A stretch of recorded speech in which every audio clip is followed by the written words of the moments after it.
Good day and welcome to Space Station Live for Wednesday, August 7th, 2013.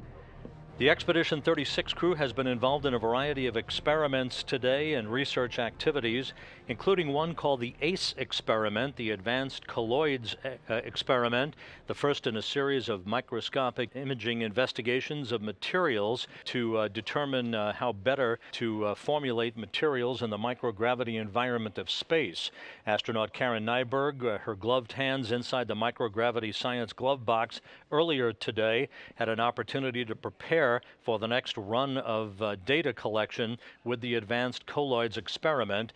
again in the microgravity science glove box in the Destiny Laboratory of the International Space Station, just one of a variety of experiments being conducted on board the International Space Station. Meanwhile, Russian cosmonauts Fyodor Yurchikhin and Alexander Mazurkin were busy in the Russian segment of the complex, preparing their Orlan spacesuits for two spacewalks coming up on August 16th and August 22nd. The first of those two spacewalks to be conducted outside of the Pirs docking compartment by Yurchikhin and Mazurkin will install a panel of experiments on the Poisk module, deploy a gap spanner between the Zarya module and Poisk, and to install Ethernet cables on the Poisk module that will be part of the hardware associated with the arrival of a new Russian laboratory module at the end of the year. 6 days later, they'll venture back outside the Pirs docking compartment on August 22nd for another spacewalk in which they will trade out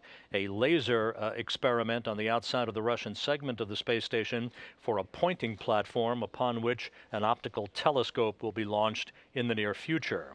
The Japanese cargo ship, the H-2 Transfer Vehicle, or the HTV-4, continues to fly smoothly toward the International Space Station, having conducted a series of rendezvous maneuvers again throughout the past 24 hours. As of a few minutes ago, the HTV was traveling just under 5,000 statute miles behind the International Space Station, some 70 statute miles below the complex, phasing back toward the International Space Station at a rate of about 770 statute miles per orbit. The HTV is poised to be captured by astronauts Karen Nyberg and Chris Cassidy using the station's robotic arm on Friday morning, the capture scheduled at 6:29 a.m. Central Time.